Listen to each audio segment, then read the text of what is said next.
Thank you, Frank. Good evening, everyone. Welcome to the Selectmen's meeting for Tuesday, July 8th, 2014. I'll read the agenda. At 7 p.m., we have the Board of Selectmen update. 7:05, citizens input. Topics not reasonably anticipated by the chair 48 hours in advance of the meeting. 7:10, we have a public hearing, application for alteration of premises for 99 Restaurants of Boston, LLC, 99 Restaurant and Pub located at 4 Fisher Street. 7:25 p.m., Board of Selectmen discussion on the open meeting law policy. That's been drafted. At 7:40 p.m., Board of Selectmen discussion on the Town Committee handbook. 8 p.m., David Feldman, Town Hall Working Group. He's going to provide us with an update. At 8:15, William Keegan will provide us with a town manager update. And at 8:30, Mr. Keegan will also provide us with information on the goals and objectives for the year. So, David, would you like to lead the Pledge of Allegiance? Pledge of allegiance to the flag of the United States of America and to the republic for which it stands, one nation, under God, indivisible, with liberty and justice for all. Thank you. So, for the Board of Selectmen's update, actually, I'm just going to mention that you'll be coming up at Citizens Input. I had asked Ginny to provide us with an update on the Purple Heart project that she's been working on with Mike Johns, and fortunately, Mike could come tonight, so if you want to come up now and we can combine both things at the same time. Sure. All right? Thanks, Mike. Thanks for inviting me this evening. Yeah, Foxborough, I think, is a very fortunate town, and its veterans are very fortunate that it has an appreciative community, its leadership. And coming in August, we have another opportunity to recognize a special group of veterans, a group of veterans who have given above and beyond the call of duty, and that is our Purple Heart veterans, those who have been wounded in combat at the hands of the enemy. And August 7th of every year is Purple Heart Recognition Day, and 2 days before that there is a scheduled Board of Selectmen meeting. And so we're planning on recognizing each and every one of our Purple Heart recipients in Foxborough, whether they either enlisted from Foxborough, were originally from Foxborough, now live in Foxborough. We don't want to limit it. We just want to recognize those Foxborough Purple Heart recipients. And so I'm very glad that the town manager and the Board of Selectmen have taken this opportunity, given me this charge, and open the opportunity to recognize this special group of veterans. The biggest challenge is really finding these folks, because often the folks who've made the greatest contribution, sacrifice, are also our humblest, quietest folks.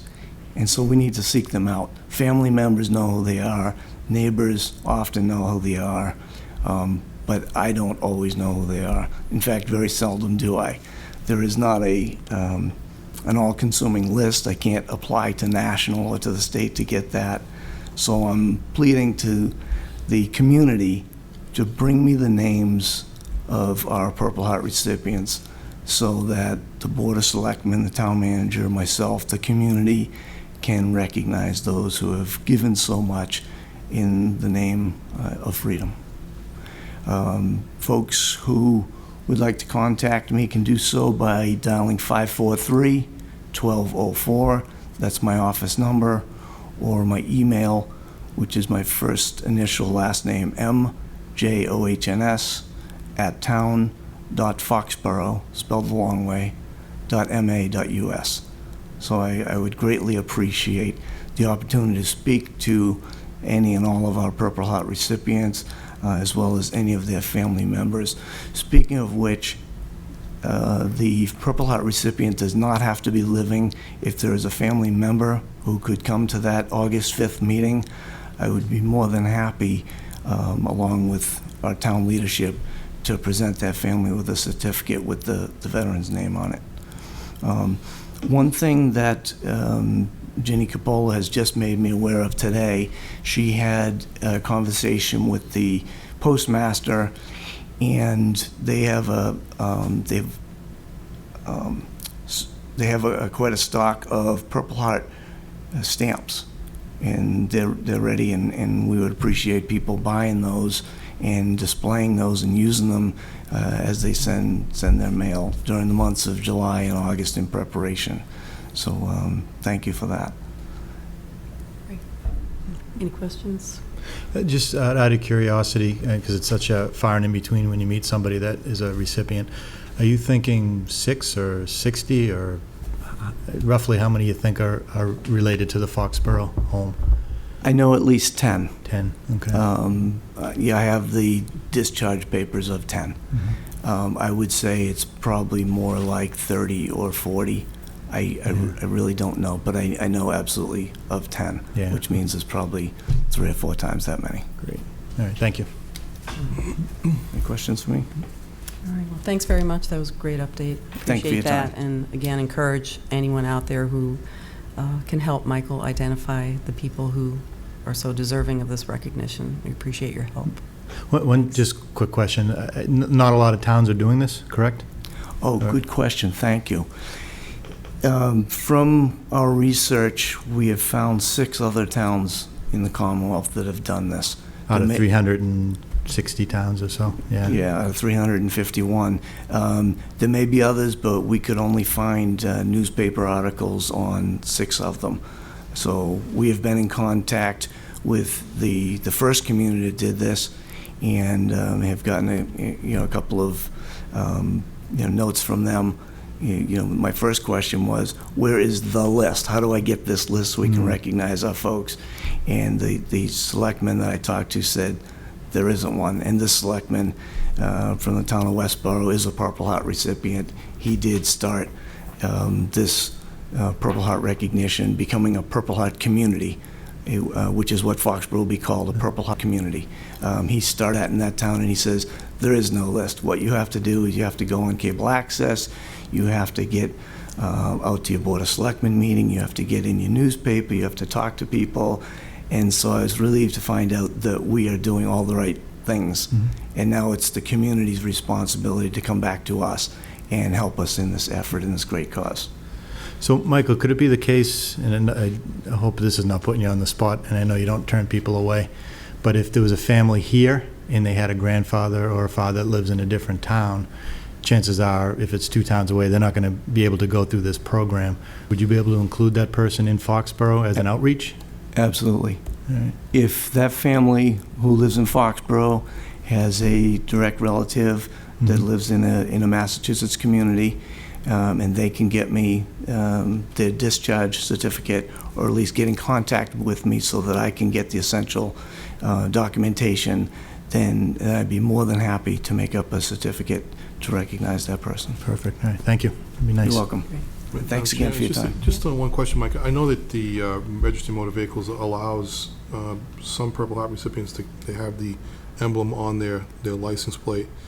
Will the registry share that information to you as to how many people actually have that per town? That's a good question that I had not thought of. They will not share the names, but as far as the number, that's a good one. I'll try and find that out tomorrow. Might be interesting to know if that would at least give us some indication as to who's eligible within the town. Right, that's a good one.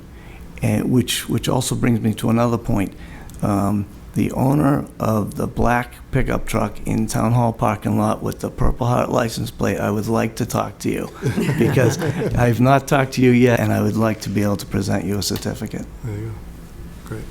Thanks, Mike. Thank you all very much. Very much, Mike. Michael? Okay, just a couple of other items. At our last meeting, I had talked about a meeting that Bill Keegan and Dan Murphy and I had just to establish communications with the craft organization, and just talk about their future plans. And when we were talking at the table, we had come to a consensus that each of the members of the board would take turns meeting with Dan and the town manager, just to have that same opportunity to establish a good relationship with them. And at the end of the meeting, one of our AdCom members came forward and rightly so pointed out that potentially even that could be a potential open meeting law violation. So I had asked after the meeting, Bill to look into that, and he did talk to the AG's office, who initially, they said that they didn't think it would be a problem as long as we didn't talk about the same things, but I think that's kind of difficult. It creates it's very difficult to So we agreed that we should not do it that way in order to be in compliance with the law. So, I think what we can do is have another discussion with Dan and just talk about perhaps, having periodic presentation to the full board so we can all have an opportunity to discuss the same things that he was going to talk to us in private about. So. That's a good solution. All right.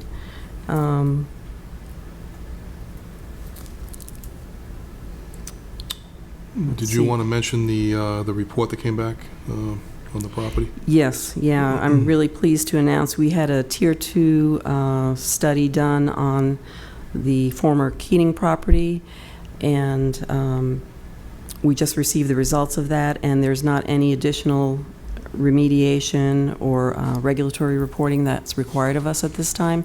So what that does is put us in a really good position to be able to tie that parcel along with the fire station as an auctionable piece of property, and anyone interested will know exactly what's going on that particular piece of property. We were concerned because it had previously been a funeral home if there had been any type of contamination, but the report was favorable, so that's very exciting. And between that report and also the idea that we now have opportunity to have sewer available, that should certainly enhance the value of that. Right. So when the time is right, we'll bring that forward through our Town Asset Review Committee and look at auctioning that and potentially a couple of other parcels off. Working hopefully with, the whole town hall project would be ideal. Madam Chair, a suggestion was made to me today, which I thought was a very good one, was that at some point we may want to consider the possibility of requesting RFPs of individuals who might be able to come up with ideas as to how we could redevelop those parcels. And then, obviously, somebody with the best idea, we could have a review process that would allow us the ability to then, select the most favorable option for the town. That was a local developer that actually suggested that to me. I thought that was a pretty good idea. Yeah, there was one a similar one like that in Franklin, in the downtown, where they looked at housing and retail and school mix, and they just put it out saying, here's the parcel. Here's the zoning, here's the requirements, come up with your best idea. And it was from A to Z, all different types of ideas, and I think they ended up choosing a nice mix, and it wasn't so much the dollar value as it was the harmony with the downtown, and worked out well. Yeah. It's a great idea. Yeah. We should do that. Right. Great. All right. Okay. Okay, so I don't see any other citizens' input. So 7:10 approximately, we'll open up the public hearing. Ginny, do you want to read the legal notice, please? Okay, legal notice. The Board of Selectmen of the Town of Foxborough, acting as the local licensing authority pursuant to Mass General Law, Chapter 138, will conduct a public hearing on Tuesday, July 8th, 2014, at 7:10 p.m. in the Foxborough High School Media Room, 120 South Street, Foxborough, Mass., on application for an alteration of premises for annual all-alcohol restaurant license for the 99 Restaurants of Boston, DBA 99 Restaurant and Pub, 4 Fisher Street, Foxborough, Mass. 02035. Manager Ronald M. Lima, Jr. All interested persons are invited to attend the hearing. Thanks, Ginny. Ron, would you like to come up, please? If you just want to describe the alterations to us and what's going on, that'd be great. So right now we have a 174-seat restaurant. We're putting in for 185 seats, and our license says 200. We are painting the whole interior of the building. We're making some of our 4 top tables into 6 top tables. Some of our tables are going to go to bar height tables as opposed to the lower level tables. We're going to have an extra table for some handicap seating. One of the interior non-bearing walls that went up when the smoking was in the town is now going to come down since there's no smoking in the town, well, in any town, right? So that was just strictly a cosmetic wall. It's not bearing anything. We have a truss ceiling, so that's all supported up in the attic. And painting the outside of the building, pulling out some of the old landscaping, putting in some new fresh landscaping, just making a new upgrade to the whole look of the building. It's been there for 26 years, and just trying to upgrade and keep up with all the other businesses that are coming in the area. Great. Thank you. It looks like it's an ambitious construction schedule. Yes, Yeah. closed for 3.5 days. This 99 Foxborough, I think, is about the 16th project of this, what we're calling a B29, back to the nines. And it's the same construction crew that does all of them, so they have a pretty good system going, and they got it, everybody's in there, and they're just going to town, you know? Okay. Ginny, you have any questions? No, I'm all set. David? Are you going to be working around the clock? To Me get this- personally? No, the construction crews. No, they're gonna get there at, we're closing 8 o'clock on Sunday. We have to turn over the restaurant to the construction crew at 10 p.m. And they're not gonna be, there may be somebody in there at all times, but like not one crew is gonna be there for 3.5 days straight. You know, they're gonna all take their time slots and do whatever they have to do.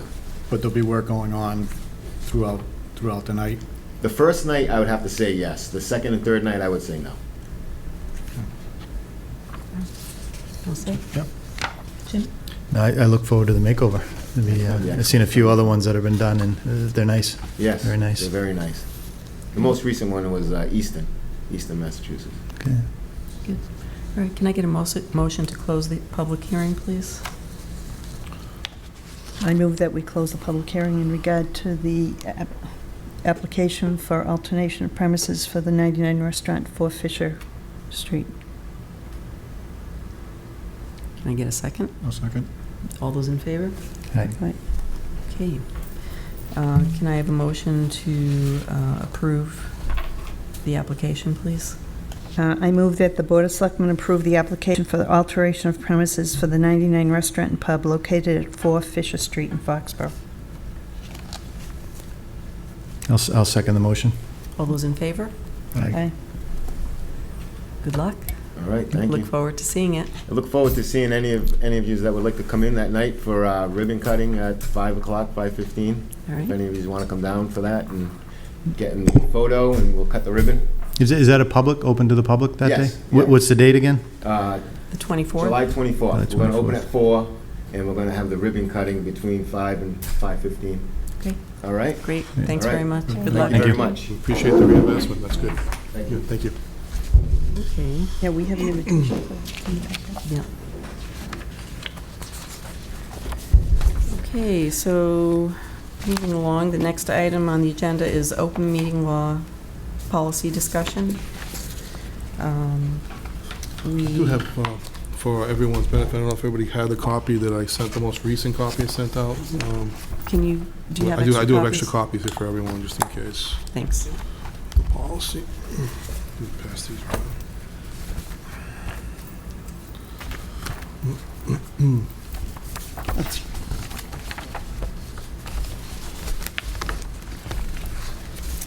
All right, so this is the draft of a procedure resulting from our discussion that we had last time, that we'd like to have a review of the approach that was done, and you were going to research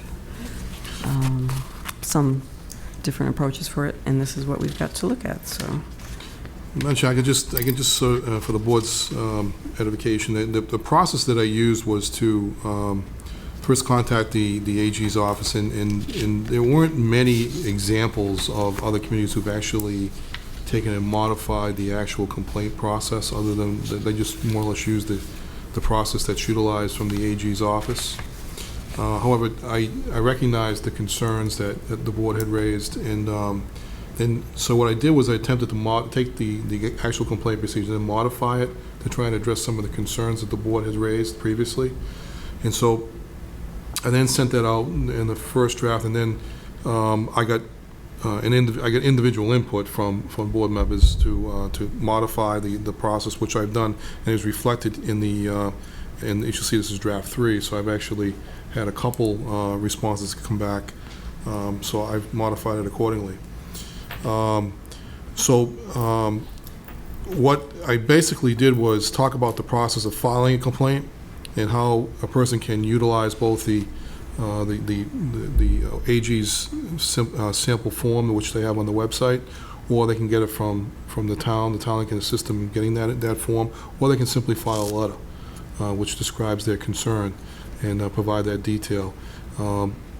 While it's not necessarily listed here, but it's just the point is that if somebody files a letter, it then triggers a process of myself starting an initial review process to start gathering information, identifying and notifying the boards that are the subject of the complaint. So that follows into step 2, which is the public body's response, and what essentially starts here is the process is that I would take the information and then notify notify the board that I'm initiating an investigation with the public body identified in the complaint, and then send to the AGO during the 14-day period my initial response, along with any possible solutions. But during that period of time, during the investigation process, I potentially could use the service of town council as necessary, because some of them are pretty straightforward responses, so it doesn't necessarily require a legal response. But if it gets complicated and we're dealing with gray issues, I certainly want to use town council in that case. If within 7 business days of the date the complaint was filed, the town manager will review the complaint with identified members, if possible, of the body named in the complaint. In other words, I say if possible because not all members may be available during that period of time, but I'll do the best I can to try and gather as much information. Following the initial review, the town manager or his designee, in other words, if I have someone else I designate to help do this process, if I'm not able to do it, if I'm out of town or whatever the case may be, I can designate someone else to do it. We may request additional information from the person making the complaint to help resolve the complaint. The person making the complaint shall provide the additional information to the town manager or his designee within 10 business days. That would then trigger a longer response period from 14 to 24 days, if that process is needed. Town manager may request additional time to consider taking remedial action, and that request would have to be made directly to the AGO, the Attorney General's office, in order to get that approved. Moving along to the next phase, when the investigation is complete, the town manager will provide each member of the public body with a copy of the investigation findings, and the original report will be sent to the AGO. Now, I know that sometimes there are disagreements over the findings of the report, but if an individual member of a public body disagrees with the investigation findings, their recourse is to file a supplemental report with the AGO. That way we don't get into a debate and let the AGO sort it out at that point. Another thing that I think is important here is to try and limit public discussion during an investigation. That during any investigation complicates the whole issue when it becomes publicized. I mean, it's not uncommon to notify, to be made public that there is an investigation ongoing. But during an investigation, it's encouraged, because we can never force anyone to not speak about an issue, but it's encouraged that the public body named in the complaint and the complainant, the person making the complaint, do not engage in public statements and discussion until the final determination is made by the AGO. Filing a complaint with the Attorney General, if a person who brought the complaint is not satisfied with the action taken by the town manager and/or the opinion of the town council, that person can then file a copy of the complaint with the AGO, and then the AGO takes over at that point. And it's out of our hands. It's up to them to determine if the proper action was taken. And then it goes on to step 5, which is the Attorney General, which talks about the AGO's investigation. That was not altered, other than to add the words that if we're working with members of the public body identified in the complaint, the town manager and town council will provide a response to the complaint, including all information requested by the AGO to help remediate and fully investigate the complaint. So in other words, we will absolutely cooperate in the process that the AGO establishes. And then the final step is taken directly right off the AGO website, which is the Attorney General's findings, which is their findings and not ours, so I can't really alter that language at all. So this is a good policy discussion to have. I think it's, I compliment the board for taking it up, since you've identified that it's been a problem in terms of how it's been handled in the past. And so now, if we have a clear-cut procedure, it'll be up to us to make sure that we follow it. I'm certainly, since it's your policy, it's open for your discussion and for your alteration as to see how you'd like to make further improvements. Thank you. Thanks, Bill. Jim, do you want to start? Any comments? Yeah, first, thank you. I know I gave you a bunch of comments, and it seems like they were all put into here. Mhm. I do have mostly some clerical or some Editorial. yeah, but I'll pass them out. What I did is I just took yours and anything that I changed on it, Yeah, I that's just put it in bold and underlined it. Sure. And I could just kind of go through quick. And while you're passing that around, kind of the bigger picture, and I know the whole, what we're trying to get is to have everything out in the open and trying to work a complaint through a process. On one of the emails that you had sent, you said this house has to be done at the table and not under executive session. Mm-hmm. I don't think that's in the policy, but I think that may be mistaken, because under the executive session numbers, the first one is if a complaint or charge brought against a public officer, employer, staff member, individual. And that's exactly what an open meeting law complaint is. It's an accusation. So if somebody's named, I think it's probably prudent to go into executive session to protect that person. So I wouldn't say all of this stuff has to be at the table. I mean, there's provisions in it. So I think I was focused more on the criminal thing. There was Yeah. There's a piece on criminal. I may have overlooked that first step. But I'm thinking, we keep saying ours, but this is all of the, planning board, conservation. Right, it applies to so everyone. It's everybody. So the changes I had, more on the step 2, when we're sending the response to the Attorney General, I'm just saying with a copy sent to the complainant, because I think a lot of the issues happen when someone's calling town hall for updates and calling different board members. So if whoever's making the complaint can be updated in writing as well. The second top paragraph in the second one, when it's complete, the findings shall be addressed at the next scheduled public meeting. The findings shall state the opinion of the town manager or council and what the recommendation or cure is if a violation is determined. That way it just kind of finishes off this process in public and puts it to bed.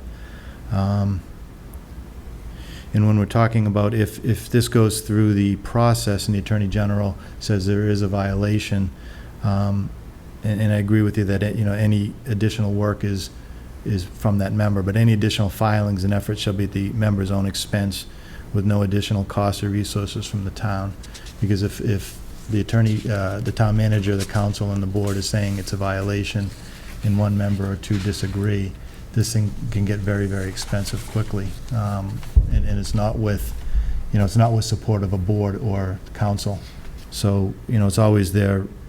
They have the ability to do it, but it shouldn't be on the town's cost. So that's a recommendation. I don't know how fair that is, where we're all volunteers, and we're, if we're fighting something, it's because we truly believe that we're right. And if it's coming out of our pocket, I don't know if that's fair either, but I think it's a discussion we can have.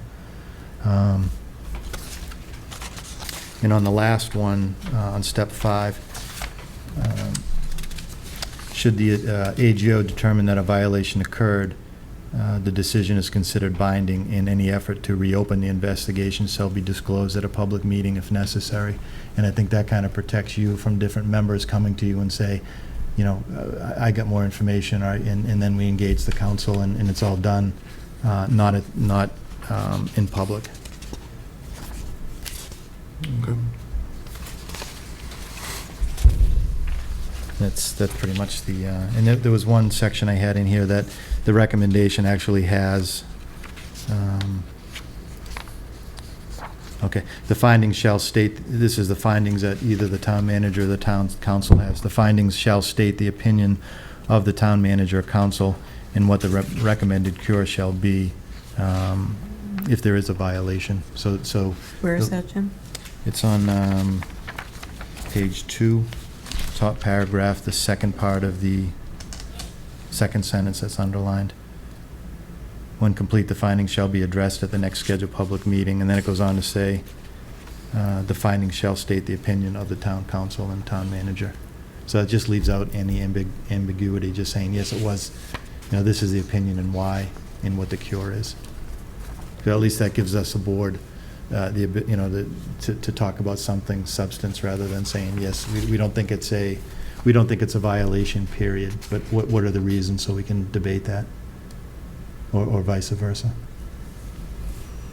And again, I'm looking at this from, not just from the selectmen's table. We've got many public boards that probably struggle with this as well, but probably less in the on the camera. All set? Yep, thanks. Okay. David, any comments? I think it's important that we acknowledge in public that there has been a complaint filed. I think I may have sent that to you, Bill. There has to be some sort of mechanism that acknowledges that there's been a complaint filed. I think I tried that,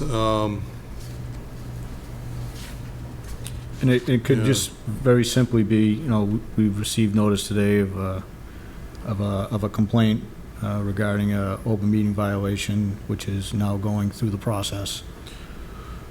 I think I tried to do that with respect to the, where it says in the public bodies response, it says that, that a copy of the complaint along with description.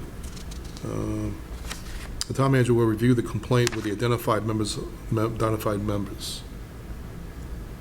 That would be the acknowledging, in other words, and once I receive the complaint, I would then notify all the members.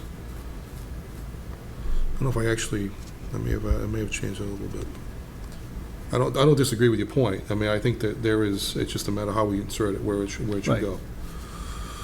Right, and then, we acknowledge that there's been a complaint. We can go in the executive session, but it should be noted that there has been a complaint filed.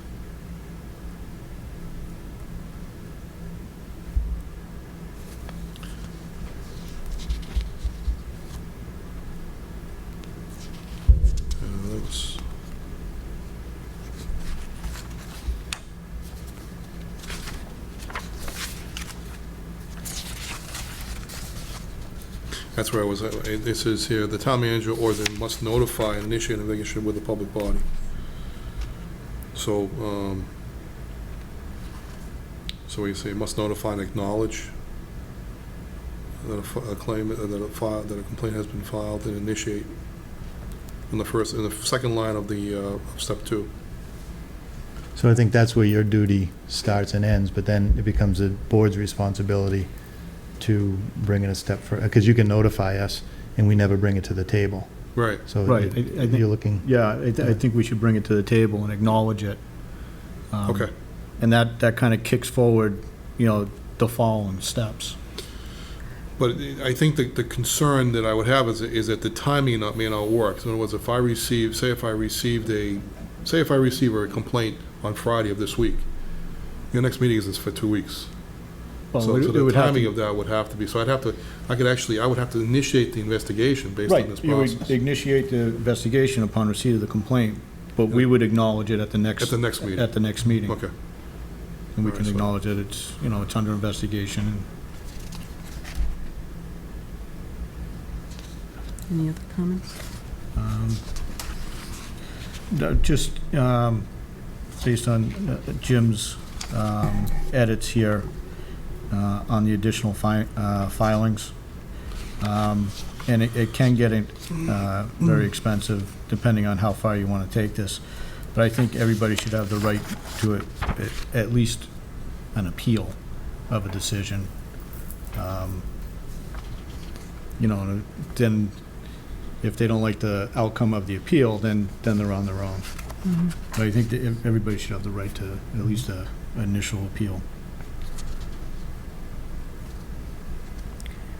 I mean, I don't see anybody doing anything malicious with malicious intent. A lot of these are, you know, kind of with good intentions at heart, so.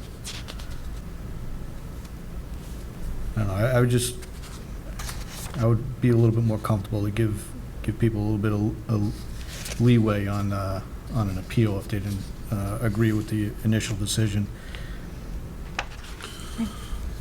Well, I think the appeal is actually effectively with that, well, Because the yeah, the AGO only gets kicked into effect if the complainant disagrees, Right. Yeah. right? Yep. So then the question is, Yeah, because the complaint comes to the town works through the process, comes up with our findings, right, gives it back to I the present it back complainant. to the Yep. complainant and the board.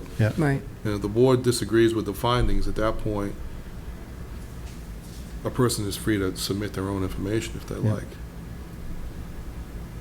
So if a scenario, our process internally said there was not a violation, then the complainant brings it to the Attorney General, and they either say there's no violation, then really it's up to the complainant to keep going. Correct. If they say there is a violation, Comes back to the board. it comes back to Yeah. the The town. board. Right. And then with the AGO's recommendation on what to do on the cure. So if the board, Well, that's, when it comes back from the AGO, that initiates a more extensive investigation at that point. no, because when it comes back, the AGO has already done their Yeah, he's already made a investigation. decision. Right. They won't yeah. make a finding unless they go I'm- through that process. I'm thinking of the notification that there has been a complaint filed at that level.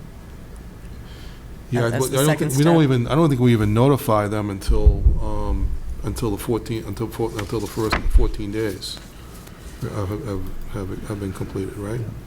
Or the 24 days, depending Mhm. upon how much time is needed. So that initial report goes to the Attorney General's office. After And- after our findings have been Right. filed, and then Right.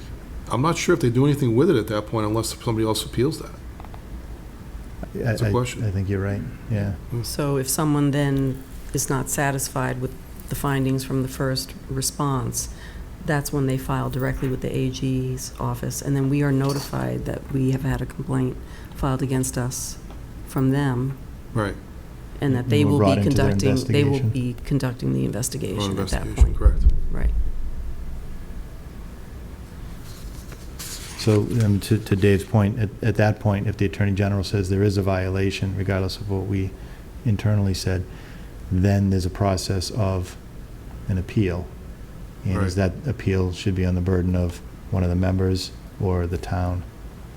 I think Well, if that's it's a town response, then I think it would be the town at that point. If we file it as a town response and we all agree that, or even if there's one dissenting member, it's still a town response. Right. And I think, at that point, too, you have town manager and town council really, Hmm. I mean, as, if there's a matter of interpretation of law, I'm certainly not going to make that call. That's Right. going to be a legal interpretation. I guess I was looking at it more of if the town process, town manager, town council say there is a violation, and a member wanted to appeal that. They could submit it on their own. They could submit their Yeah. own information on their own to determine if disagreeing, sort of a dissenting opinion is what it is. would they, essentially, they'd have to contact the AGO's, the Attorney General's office, and attempt to offer some additional information that would cause the Attorney General's office to want to reopen it. It only gets reopened, I believe, though, if the complainant disagrees. Well, I think you can Yeah. contact the AGO's office for interpretation. Yeah, and they, it's interesting. I don't think they won't offer you a response unless it's filed in a formal complaint. Right. They'll give you some guidance. This is how we've typically handled these types of claims, Mhm. and this is how we've interpreted it. but they won't give you an opinion until they look at all the facts. So I guess what was in my mind when I was putting this paragraph in there was, if the town, i.e. town council and town manager, says they've done their investigation and it's a violation, if somebody wanted to appeal that using the town council that already said it was a violation, there's the conflict and there's the expense. I could see if it's the other way around. Right, I think, and that's pretty standard in anything. I mean, if you're on the losing end of a vote, you're on the losing end of a vote. That's the way it works, and so in that case, in those situations, I mean, I think it's, you're allowing the opportunity for a person to submit their dissenting opinions if they want. You can't restrain them from doing that. I think they have the right to do that anyways. So, but it's really on their own accord if they do so. Yeah, and that's all I was putting in here, that they're free to do it, but the cost is not from the town. I agree with that. Now they. In that I understand where you're example, coming from. I think that Yeah. makes sense. I Yeah. mean, if a person, it's interesting because I don't even know if they can even look at that at that point, based on their procedures. Well, it would be an appeal process, and you'd be represented by counsel, and they don't have a choice but to, if it's there, they take it under advisement. That's part of their process too. We could just clean up the wording somehow. Yeah, so you know what the intent is. I see what the intention is there. It's gonna. This was a lot harder than I thought it was going to be. To be honest with you, because there's a lot of different nuances, and it'll continue to be a subject of amendment, I'm sure, over the years, because there are things we haven't considered here, I'm sure. Yeah, if you get some reading time, if you go to the Attorney General's website, I think by the time when this came up in November to now, there's probably a couple dozen in there, and you just scratch your head saying how. Wow. It's almost Stuff like that you every think day. is common sense is not. Yeah. It's not, right. Yeah, it's just not. And then just the last thing I had, because you seem to be referencing restating what the open meeting law is in this. If and when the open meeting law changes, just a statement on the bottom that says if the open meeting law changes, then that would override this policy, so we're not stuck with two different things, or have to change it every year.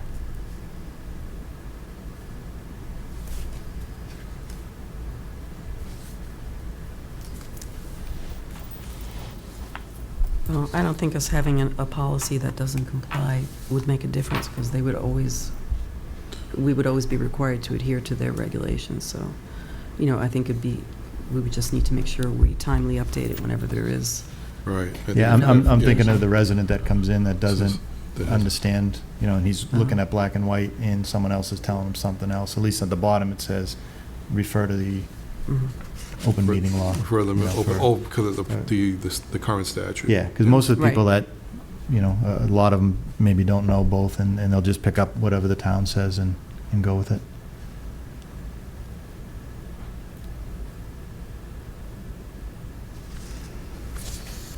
Any other comments, Dave? Ginny? Under number 2, Jim had put with a copy sent to the complainant.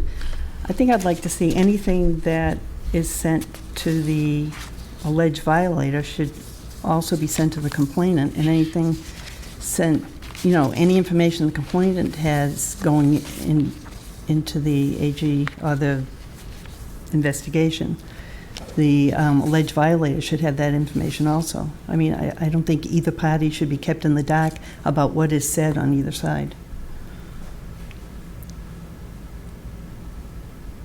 And that doesn't seem to be, there's no mechanism to find out what the complainant is saying, just the form. But they're also asking for possibly additional information that right now, it doesn't say that the alleged violator also gets that additional information.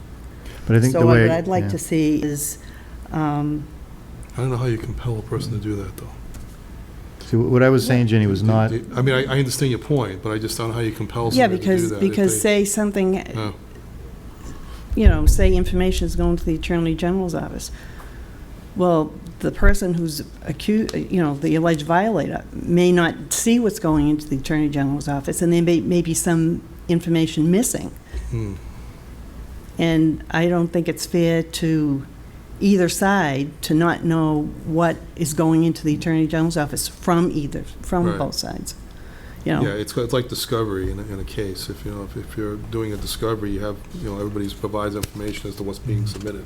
right. Yeah, but I wasn't saying, I mean, there's an investigation that Right. we do, and there's an investigation. That stuff is, I'm not saying that goes to the complainant. What I'm saying is the findings, which is a public record. Our findings. So our findings, when we, They are public record. when we yeah. finish it, it's a public record. Right. We send it to the AGO out of courtesy, just send a copy to the complainant. Nothing that happened between A and Z to get there, but just the public record. It just makes it easier from Right. someone calling up Fine, yeah. Sandra, and, it's just more of a, it just helps the process be a little more streamlined. Is that not in the rule itself that we are supposed to provide a Well, copy of the response to? It we're is. It supposed to does say. provide- It does say in here that a person is to provide. If we ask for additional information, they're compelled to provide it to us. We ask them to provide it, and that we allow additional time to get it. But if they, I guess your point Is Jenny, how if can the- you refute it? If it's, Yeah, if I just don't know if you see can. the initial complaint, Yeah. and then then later down the road, if more information is provided by the complainant, that's not on the original complaint, so the person, the alleged violator, doesn't see the additional information, so how can they refute it or, Well, I You think know. in that case, if the original complaint is, that's why it has to be in writing as to what the original complaint is. Because that's the thing that we're investigating. Now, if that complaint changes and something else different gets sent to the AG's office, then at that point, we have our defense that, this is what they submitted to us. but also the alleged violator should have in writing what is being sent to the Attorney General's office. What is the information that's being provided? Because you could be sending something in, and an alleged violator could have no idea what you are sending in. And then information could be missing from that, important information, Don't we? that is pertinent to the investigation. That someone wasn't questioned, or, they never, the investigator never made that phone call, and the alleged violator could have been assuming that phone call was made, unless they see it written down to see what the report is, what the information going is. Then there's, I don't think it's fair to the, to the alleged violator. That's all I'm saying is, I think all the information that goes in should be made available to the complainant and also to the alleged violator. That's all. That's only fair. So if someone were to file with the Attorney General's office and then we get notification that that has happened, at that point in the document from the AG's office, they are giving us a description of what the alleged violation is, and do they also mention other supporting evidence at that point? My understanding is that, first of all, if there is a violation, it's supposed to be notified locally first. Gives us an opportunity to try and cure it. And if the person is not satisfied with the cure, then they can file the appeal to the state. But at that point, the AG has our information as to what we looked at. So if a person submits something different to the AG at that point, then that's going to be a question that the AG is going to have to do. And then say, well, okay, why is this different from what the town has submitted and what they've investigated? If there's something different, then they have. I would think the AG would want to come back and ask us that question. But I think at that point, that the appeal process is not out of our hands; it's in their hands, the state's hands. It's not in our, so we can't control that process. But you can even avoid an appeal process if everybody knows the information that is being presented Right. on both sides. No, I mean, think... that way you can say, hey, wait a minute, how come you didn't talk to, what's their name? They Yeah, were I think there. There's sort of a good faith assumption that people are going to provide all the information in an issue like this, because... Well, they will if they're asked. Right. Well, What if they that's aren't, true. what if they That's aren't true. asked because nobody made that phone call? It was assumed Right. that somebody would make that phone call, but nobody made that phone call. So that person's information is not in print. Well, if you, and that's why it does say that within the 7 business days of the date of the complaint was filed, we'll review the complaint with the identified members and of the public named in the complaint. Following the initial review, then the town manager may ask for additional information from the complainant, person making the complaint, in order to clarify the issues. So at that point, there's an obligation, I believe, on the person making the complaint to provide all the information supporting their issue. So otherwise, it wouldn't be a fair attempt for us to try and resolve it locally. And that would be flushed out in the AG's Exactly. Investigation. I mean, one thing I was interested in just discussing was in the sentence under the AG's investigation section, step 5, working with members of the public body identified in the complaint, the town manager and the town council will provide a response to the complaint, including all information requested by the Attorney General's office. I mean, at this point, Ginny, this is where I'm wondering if, the sense is that the person who's the object or the subject of the complaint feels that they want the opportunity to speak directly to the AG's office. Maybe we can just insert like a comment here, so that the person who's the subject of the complaint can have those types of questions answered directly by the AG's office, so that, they feel that they understand exactly what they're responding to. Because here it's saying that the town manager and town council will provide the response. As part of developing that response, perhaps there would be occasions where the AG might initiate a request to speak to the subject of the complaint, or the subject themselves may feel it was in their best interest to speak directly to the AG's office. Certainly, you'd have to rely on town manager and town council to advise either way, but I don't know, sometimes, I just think people might want that option. I just think the subject of the complaint should have all the information that's been gathered in the investigation so that they can say, okay, this is all the information. This information is complete, instead of being kept in the dark.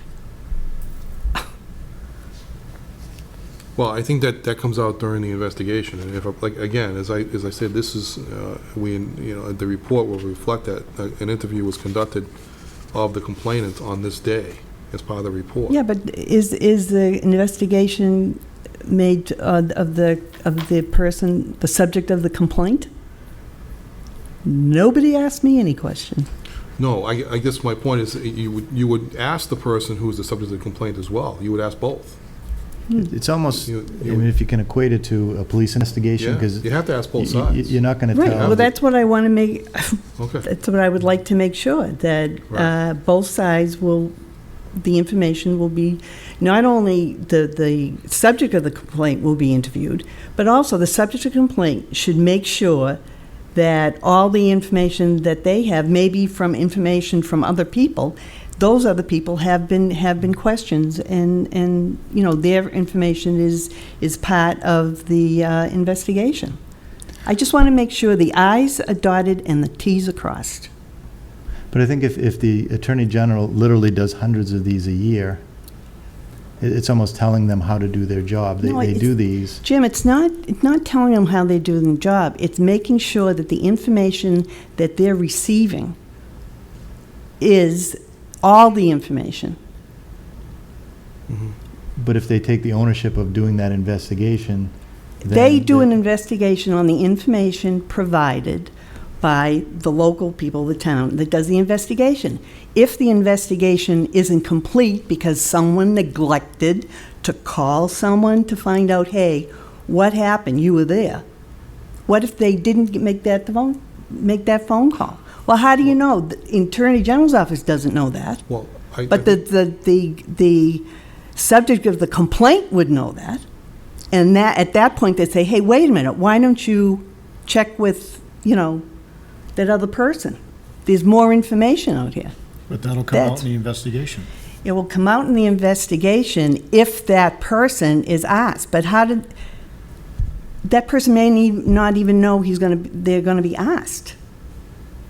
Do you understand what I'm saying? I understand. No, I understand what your point is that if the subject of the complaint is not interviewed during the investigation process, then it's possible that the results may be flawed. Exactly. Okay. So the way, I guess my point is that it states clearly in here that within 7 business days of the complaint, from the time we'll review the complaint with the identified members of the public body named in the complaint. So in other words, if there is information that you as a person who is the subject of a complaint need to make at that point, that's the time to make it. And speaking of personal experience, it was made. Okay. That information was not gathered until it was brought up again and again and again, and finally, the information was gathered. Right. And if that information had not been gathered, then the investigation would have been flawed. It would have been incomplete. And that's all I'm saying.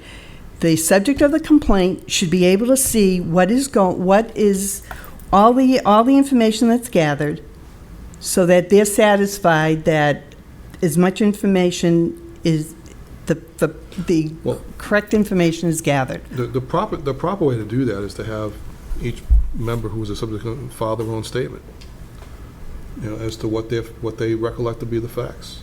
And that way, it's easy to, to develop your own conclusions of what the findings are. I mean, that's the way I would do it. It's Right. easier to have the person, okay, provide me with the details or recollection of what you recall happened, and provide it in writing to me, so that way I can include that as part of the report. I think that's a great start. Then I think, having after, as you're initiating the investigation, then having a conversation with the subject, again, speaking from experience.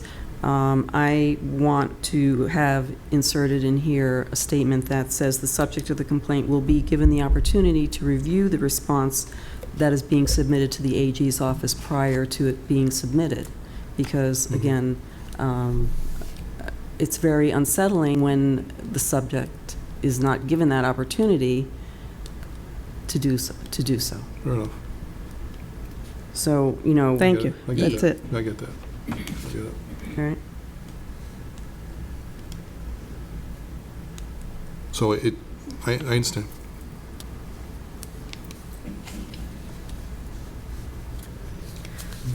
Any other comments? Nope.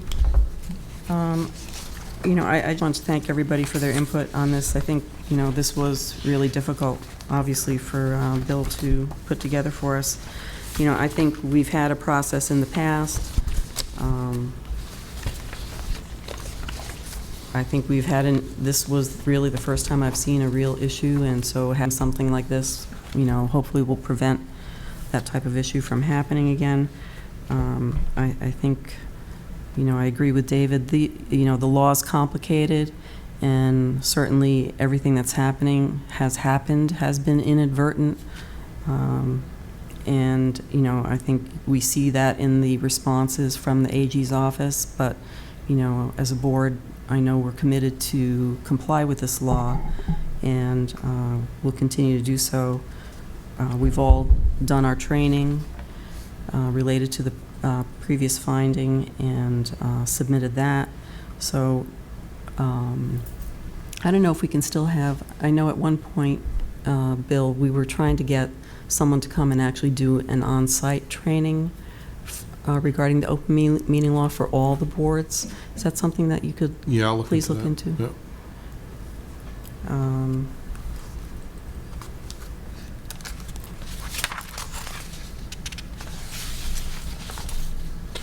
There's still obviously more work to be done on this, so Yeah. I'll take another stab at this later this week and Yeah. see if I can get it back out to everybody for further review. based on the comments of So tonight. everybody can send their comments to you again? Yeah, that's right. Okay. That's right. great. No, I'd say that's what policy making is all about. Great. It's back and forth for a while until we get it right. This was a really good discussion, and, you know, I think it's really full No, for it's- everybody it's really helpful. to do this, so, thank you. Sorry if I didn't understand it right away, but I got it now, so, okay. Okay, so the next item on the agenda is the Town Committee Handbook. And we have a copy of the revised handbook in our packet. We had asked if there were any additional revisions anyone wanted to make to send that in. So we have here, with a cover memo from Bill to all of the chairman of the Foxborough Town Committees and Boards, a copy of the handbook, and any comments from the board? I was just wondering if, this handbook I know was done, I guess when Andy Gaylor was the town administrator. So it's a while ago. 2009. Yeah, Mhm. 2009? Yep.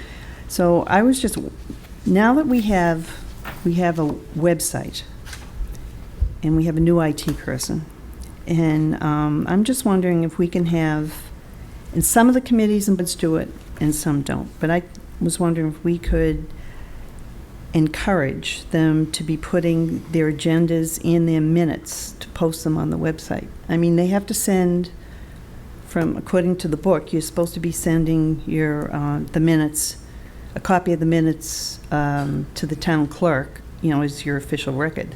Well, now with a click of the button, I mean, chances are it's probably sent electronically anyway. With the click of the button, can they put the minutes on the website? And also put the agendas. I mean, because people are so used to now just going to the computer and getting information. And it's 2014. I mean, we can do it. So it'd be nice to see the agendas and the minutes of the, you know, of all the boards and committees on the computer. That's just my suggestion. Other than that, it's, you know, it's fine. So on page 2, on page 1, you got to delete that paragraph, because On page 9, it talks about record keeping. So maybe under the minutes section, can we add a sentence? yeah, I mean, there's a couple of places throughout the book where it gives the, you know, like duties of the secretary and blah, blah, blah. So there's probably a couple of places where it could be inserted, but, you know. Would you mind sending an email to Bill to Sure. identify those sections? And then we can have it updated. That'd be great.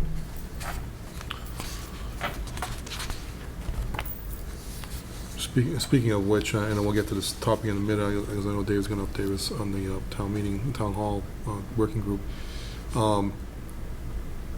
There was a question as to whether or not that would actually qualify as a committee under the guidelines of the open meeting law. And there's some question as to whether or not that is or not. But to be safe, we're going to post all our meetings on the website, and which we have already done, by the way. That's already been up and something posted. And all the meetings will be posted through the town clerk's office too, just to be, so that people are aware that we are meeting. Great. Thank you. Just to eliminate any kind of concern over that. Mhm. Just going to do that. No. Great. I'm just a little unclear. This is what we looked at last meeting, Mhm. and I thought we said, well, if it's not broke, don't fix it. And it was kind of generally okay.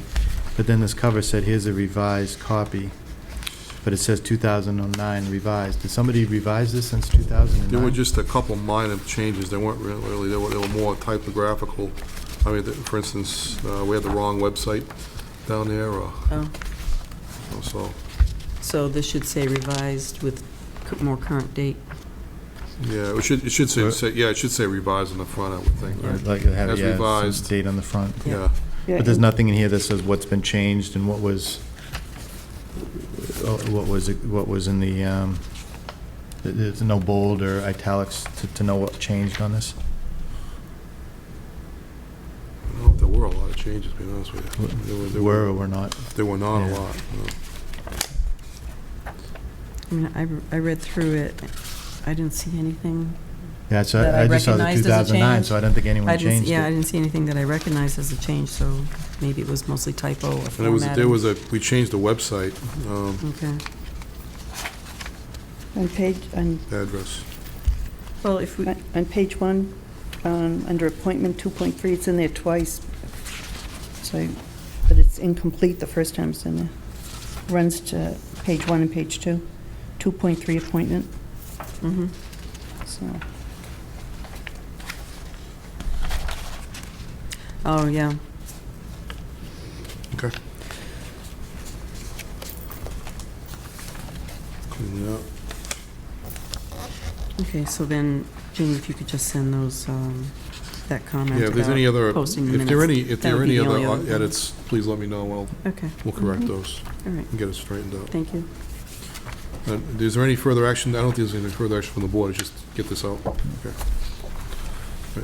And this could be put up on the town website Yes. also. Thank you.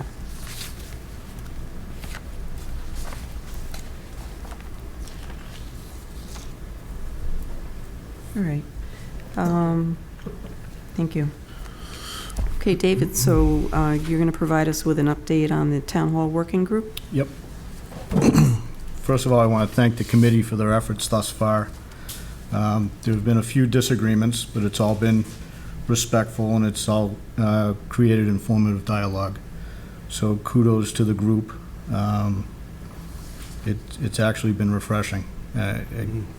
I think you can attest to Yeah, some of the emails that go back and forth yeah. on some of the issues. So I think the committee should be applauded for their efforts so far. We looked at 8 sites initially for location of town hall, possible sites, including the existing site, and we've narrowed that down to 2 using a weighted matrix established by the site selection subcommittee. That included Sharon Wasson and John Rhodes, Dick Heidecker, and Ken Lovitz. It was all, they sent it out, they weighted all the sites independently, and they came up with a conclusion that they presented to the committee at the last meeting. On Thursday of this week, the planning board has on their agenda, John Rhodes will be presenting to the planning board and anyone in attendance the siting of Town Hall. And we'll talk about the matrix and how it was established, how it was used, as well as pros and cons of each site that was evaluated. I think at some point, the committee's going to discuss having a public forum to go through everything thus far. All the sites, the pros and cons, the economic development opportunities that we encountered looking at the sites. So there was a lot of issues that we really uncovered that we really didn't anticipate. It's actually becoming a bigger task than I think we all anticipated, but I think it's all welcome dialogue, and I think it was needed. Looking at the sites, one of the big issues was, what are today's space needs? What will the needs be 10 years from now, 20 years from now? Future expansions must be considered. That has been taken into account. We also looked at the fact that when we're spending millions of dollars, it only makes sense to have a maintenance plan in place. We all agree in the committee that a town-wide facilities department needs to be established, not only to maintain the new town hall, but the public safety building, the library, in conjunction with the school department. So we are discussing that as well. We looked at the creation of revenue opportunities. Is a site more valuable on the tax rolls or off? Selling or leasing of unused, not needed town assets, revenue generated to reduce the cost of the town hall. We're looking at those possibilities. We brought up the fact of the master plan, and the fact that the master plan says town hall should be in the common, and that would help support local businesses around the common. Well, the master plan is a guide, and it should be used as a guide. The data that was used to establish the master plan is already 2 to 4 years old. Market conditions change, the economy changes, so it needs to be flexible, it needs to be fluid and a work in progress. They started working on space planning. We've established a space planning subcommittee. They've done detailed analysis on previous proposals as well as their own interviews with town hall departments to identify needed space, not wanted space, needed space. The exercise has reduced the square foot requirements by anywhere from 3,000 to 5,000 square feet. Although the end result may be somewhere in the middle based on code requirements and efficiencies that can be developed through the actual building design. But when you're looking at 3,000 to 5,000 square feet, or $400 to $500 a square foot, it adds up quickly. So they're working hard to identify what is truly needed. So when we do go out for an RFP, we can challenge the architects to work within those parameters so this building does not balloon. Can I ask a question? Yep. So how was that number identified? Well, based on the original proposals and the lease options, the building was around 17,000 square feet. Based on the initial space planning needs, that's come down to about between 11 and 13,000 square feet. So that's the parameter we're working with. And obviously, like I said, that's going to change based on code requirements and efficiencies. But that's the basic need. Thank you. At the next meeting on July 15th, we're going to have discussion, getting a link set up on the website. We have one already. Okay, so we did get that done. Okay, so that'll be provided for updates and progress reports.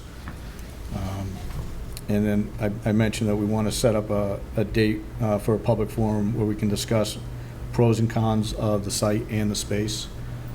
Whether that takes place during a planning board meeting or an independent meeting, we need to establish that. We're still on track on our timeline. We look to go out for an RFP for soft costs mid-September. We plan on doing public outreach the months of October and November, and we hope to present a plan at town meeting in mid-November. Great. So there's been a lot of work going on. There's a lot of people that are committed to doing this. So Yeah, I'm actually very impressed by the group that's working on this, and they're all very dedicated to it. And the work that they have done so far has been pretty revealing and surprising in some cases. But they've used an objective approach. They try to take away the personal feelings and the subjective nature of this process to try and make it more objective so they can be defended. And it's been helpful. It's been really helpful. yeah, and I think Bill's been doing a yeoman's job keeping everybody focused because there are some times where people start to go off on tangents, and Bill's been able to rein them in. So I appreciate that. But overall, I think it's a good dialogue, and everybody's being heard, and everybody's thoughts are being heard. So that we can't say later on that it wasn't an open process to let people express their concerns. And by and large, we're getting to a point where I think we're getting to a point where we're starting to get unanimous opinions, unanimous agreement on issues, which I didn't think was possible initially. So. Nice. So question on the timeline. So the RFP, request for proposal for soft costs, that's the engineering and architecture Right. and all that stuff. Right. If that's mid-September, and then the town is doing outreach October, November, so that outreach to the public Right. to see what they right want. on the soft costs On and the soft costs and the plan. So what would be presented at town meeting in November? It'd be a request for soft costs for to pay for the architect and develop plans. So I thought that was already budgeted. That did not need to go to town meeting. No, that they pulled that back when the idea was voted down, I guess, the last time. So it never got approved. yeah, they pulled back the money on the lease option. Yeah. There was money in the lease option, but they pulled it back at town meeting. Oh, okay, it was Yeah. separate It for was like lease. $250,000. Yeah, okay. This is to $300,000. release the money from the stabilization account? There's Um, $500,000 in a stabilization Yeah, account. I believe that's the case. They were looking, I think they were gonna use money in the stabilization kind of free cash to pay for the, Okay. plan, soft cost Okay. plan, so we wouldn't have to borrow for that.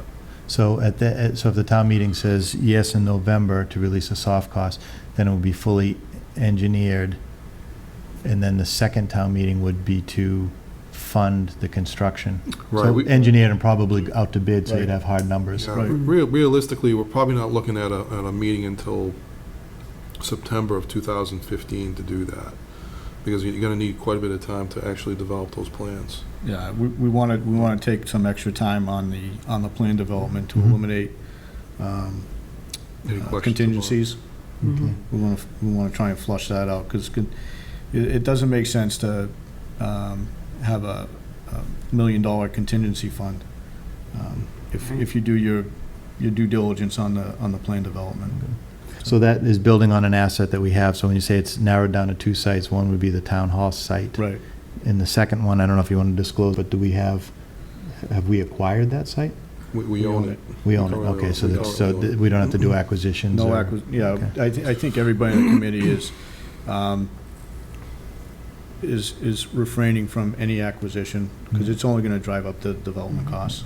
And quite honestly, I think it's, when we looked at the economic development impact, it's more valuable as on the tax rolls Mhm. than versus town hall. Mhm. Good. Great, nice, sounds like good progress. Yeah, Any other comments? great. Oh, it sounds like a Great lot of job. work's been done. Really, really impressed. No, it's Making great it's going, yeah, progress. they're doing a great job. Thank So, you, David. so, Okay, Okay. the next item, Bill, you're going to provide us with the town manager update? Sure. A couple of things going on this past week. The concert that was held up in July last week went along pretty well. Generally speaking, the crowd was relatively calm.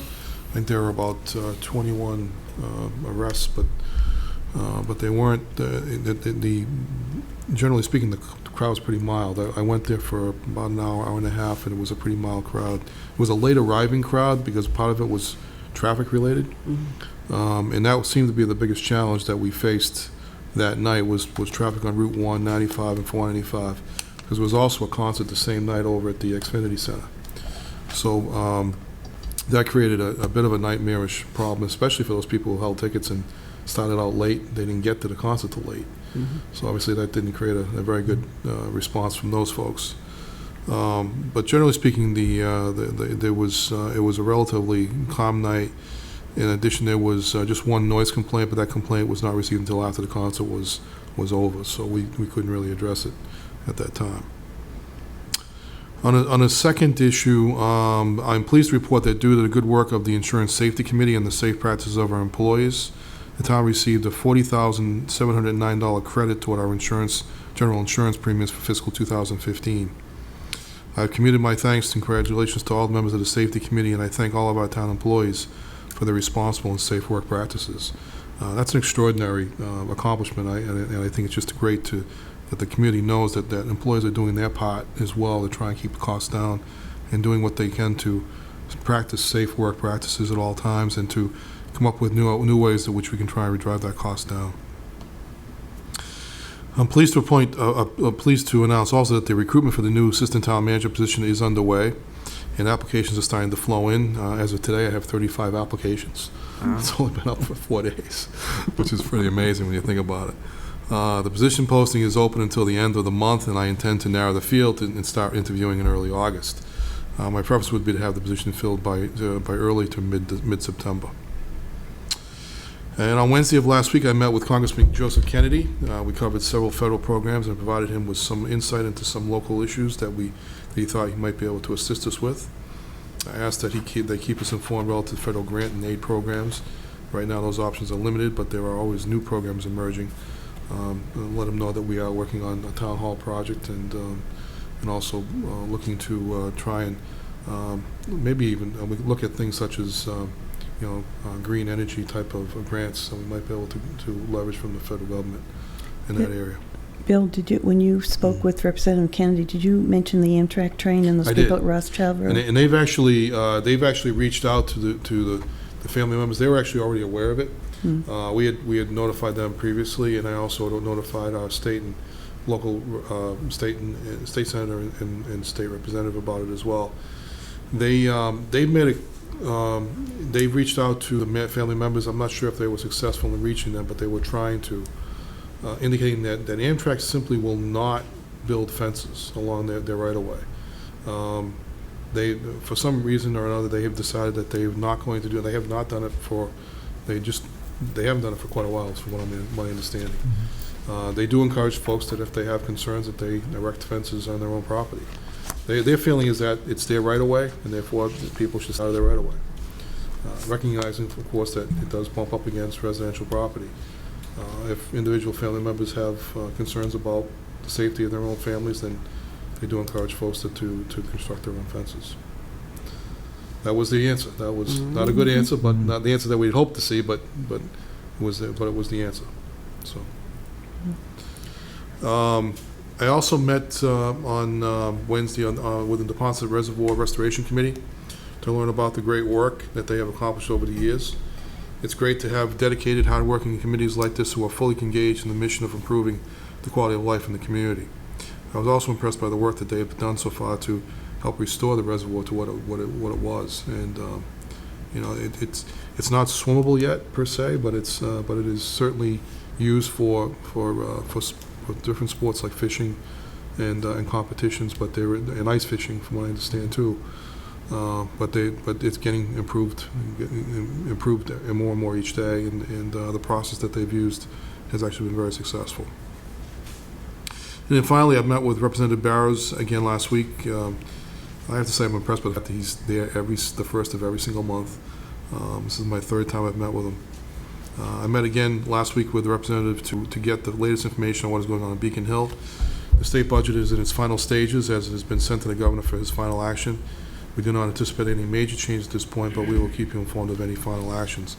And the one key provision that made its way to through the Senate was the provision for the liquor licenses, and that is contained in the Senate's version, and I believe that in the joint committee committee's version as well.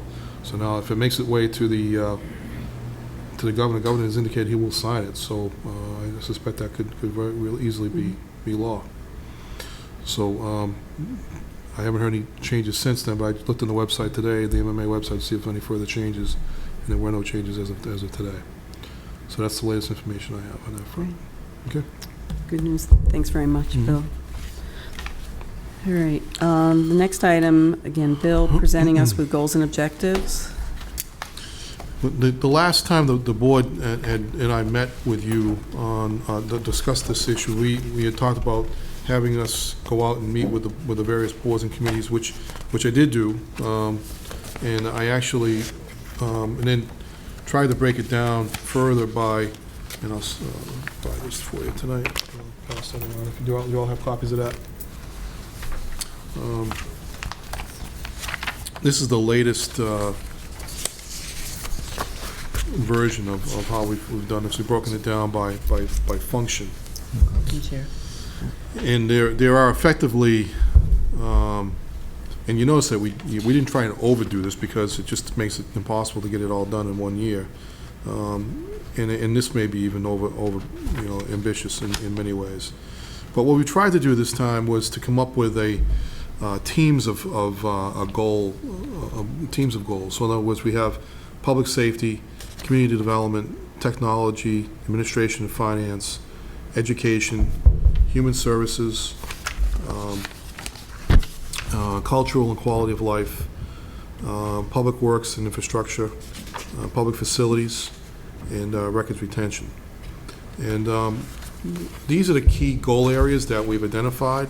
And my next step would be, provided the board identifies this, unless you have anything else that you want to add to this or subtract, and we can certainly subtract too, that I then meet with each one of these teams at our next. I'm going to be meeting with the department heads next week, and then develop these teams, and then develop the specifics on each one of these goals, and get that filled out.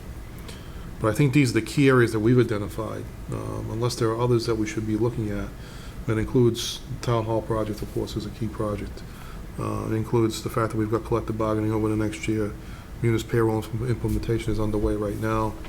The assistant town manager recruitment and organizational development. Those are things that we really want to focus on over the next year. In the administration side, public safety, Patriot Place, Gillette Stadium, security, emergency response. They're all one category because it's a key area of our focus.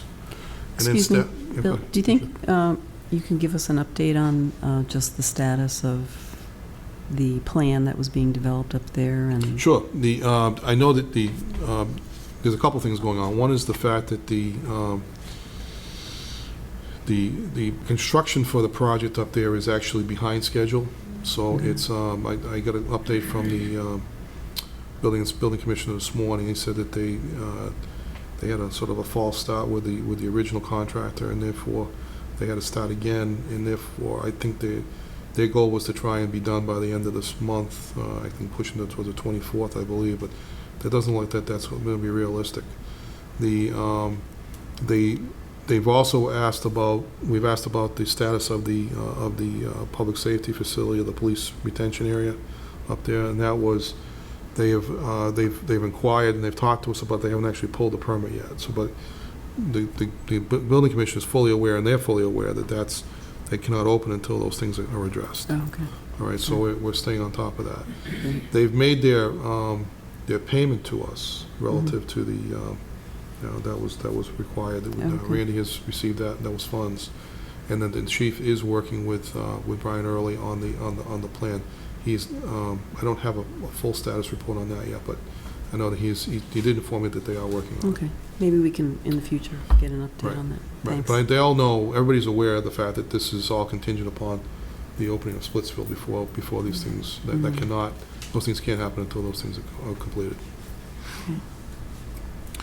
All right, so, and then staffing and organizational development, we've had some staffing challenges. We got a couple, we had a recent retirement, and then we have a couple people that were out recently due to injuries in the police department, and we also have we had a dispatcher just retire, or leave, actually go to took another job. So we've got some staff development issues we got to deal with there, some organizational issues we want to work on. Fire department's expressed an interest in looking at some possible restructuring issues that's coming out through negotiations, and the chief as well has expressed some concern, some interest in doing that. So we're looking at that as a possibility as well. So that's going to take up some time, and it's going to require us to spend some specific effort there.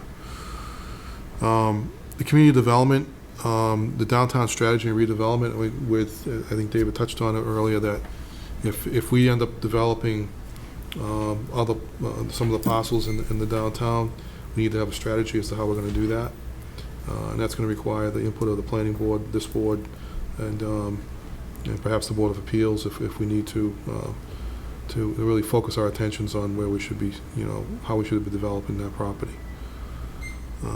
Conservation property management is a big bone of contention and concern from the conservation as well as myself. I mean, how we manage those properties is really a concern to me, and that I'm not sure the conservation department should be in the business of managing property.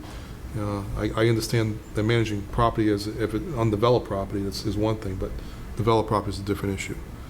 Route 1 development strategy is an ongoing process. That's not going to be a one-year process. That's going to be multi-year as we go out.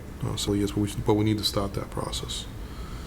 And then improve business relations. I mean, that goes across the board. Working with, I've already met with with one chamber. I've got a meeting set with another chamber, and we're going to try and actually had a meeting with both the presidents of the chambers. And we're going to have a joint discussion about how we can further influence the business development in this community. We have a new IT director, and we need to develop a strategy and master plan about how we do townwide. That includes the schools, technology, implementation. A lot of this, if you read through it, and I'll save going through each one of the lines because you can pretty much read them as they are.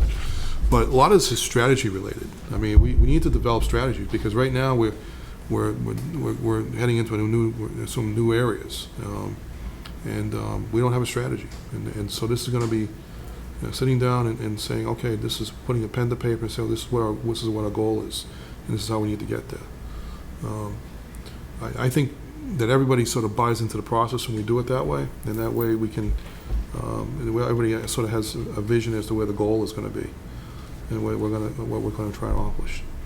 So this year, I think more than ever, it's going to be more of a policy development, goal development, and strategy development, more than actually, and except for actual construction, maybe the town hall. I mean, that's going to be the big one.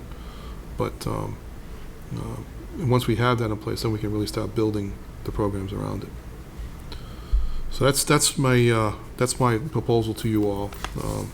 Certainly welcome to be back in your thoughts. Bill, on the, and I understand it's more strategy, but with the exception, I think, of the DPW, because there's been an influx of the meals tax money. So they're sounds like they're going crazy with new pavement and new roads, and so staffing and equipment and all that stuff. That's kind of right in the mix. Yeah.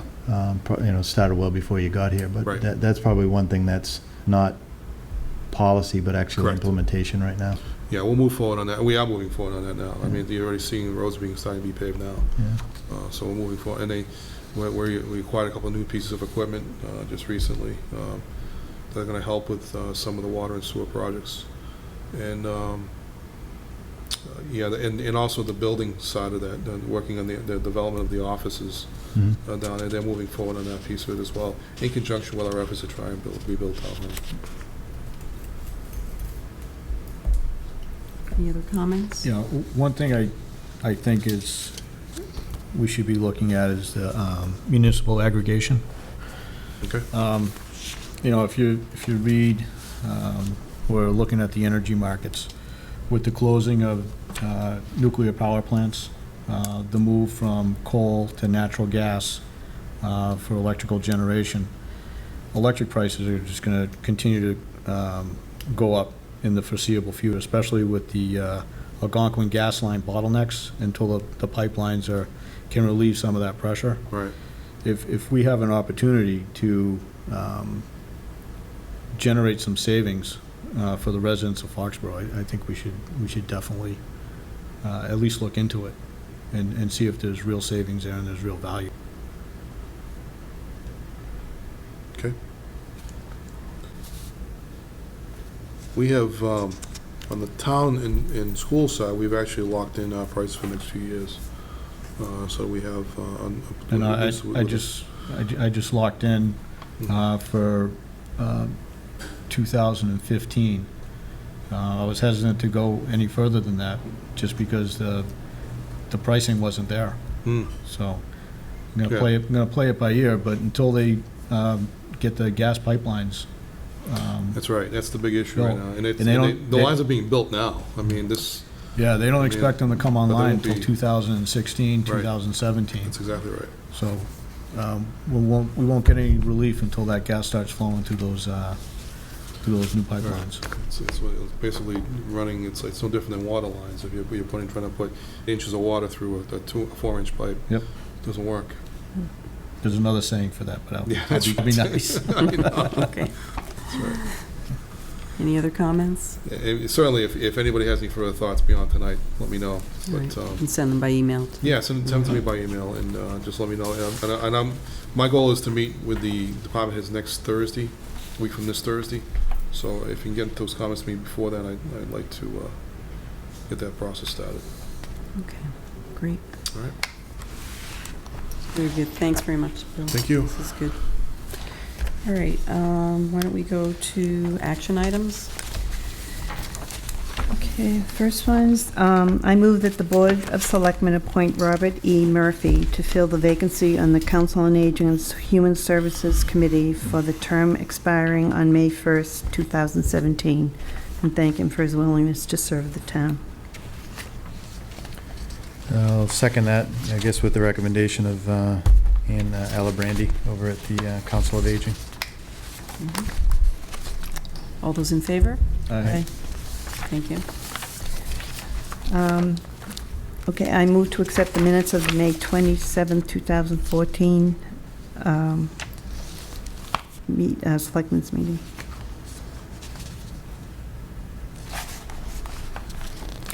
Can I have a second on that, please? I'll second that. Good. Any changes? No? All those in favor? Aye. Aye. Okay, I move to accept the minutes of the June 10th, 2014 BOS meeting. And I will abstain because I was absent. I'll second the June 10th approval. All those in favor? Aye. Aye. 301.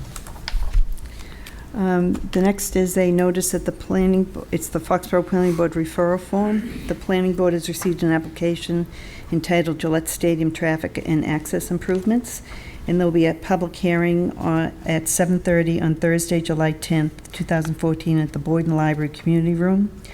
And what they're asking, the plans are at the Board of Selectmen's office if you wish to review them, and they're asking if you have comments to please submit them 2 days prior to the public hearing. There's also a letter from Richard Sullivan of the Executive Office of Energy and Environmental Affairs regarding the project, and it was submitted from the Planning Board. Okay. We don't need to vote on that. No. And the next information is for the Foxborough Zoning Board of Appeals Comprehensive Permit. The Zoning Board has received a 40B application entitled Wyman Village. This is located off Community Way. Public hearing has been scheduled for 7:10 p.m. on Thursday, July 17th, 2014, at the Media Center at Foxborough High School.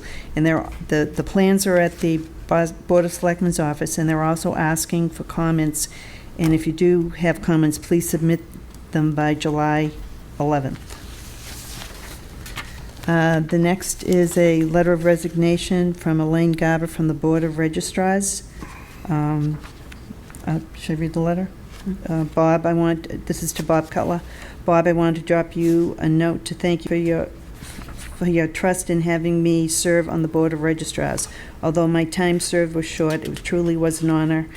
My choice to stay active with the Recreation Board is the right decision for my current volunteer time and talents. Thank you for understanding. I hope your summer's off to a great start. Best, Ellen Garber. Ellen was a member of the Recreation Committee, and apparently she couldn't serve as a registrar.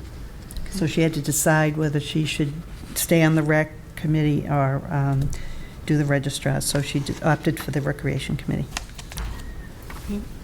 And she's the Republican. She's one of the Republicans on the registrars. So just for your information, the Republican Town Committee will be submitting a name as a replacement. Great. Because it's divided between the Democrats and the Republicans serve as registrars. The next is a Hackney license, and I move that the Board of Selectmen approve the new Hackney license for Annette Schiffries. Second.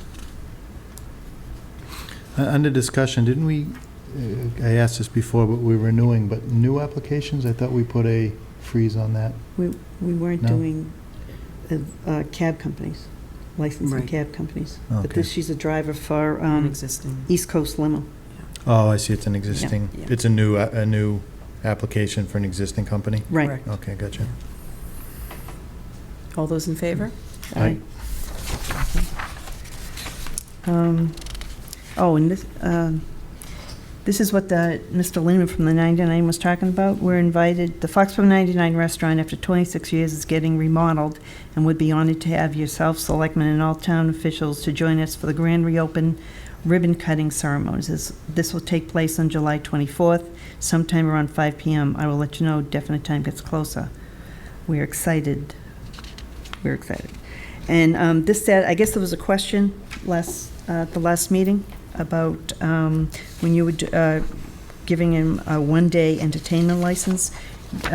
You questioned whether this was, because it was in the time frame of the time they were closed, and you're wondering if this was the reopening. Well, yes, this is the reopening. So. Okay. All right, So did you okay this entertainment license? So do we have to vote on this entertainment license tonight?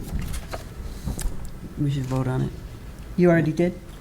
I think we should vote on it Yeah, just. in I case. remember the question coming up, but I don't remember No, you voting held on it. Yeah. Oh, okay. Back, All to right. find out more Back, yeah. information. Okay. Okay.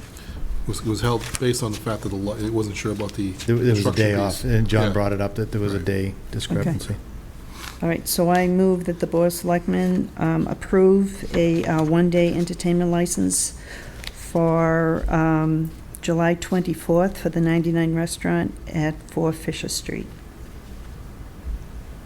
Second? All those in Second. favor? Aye. All right.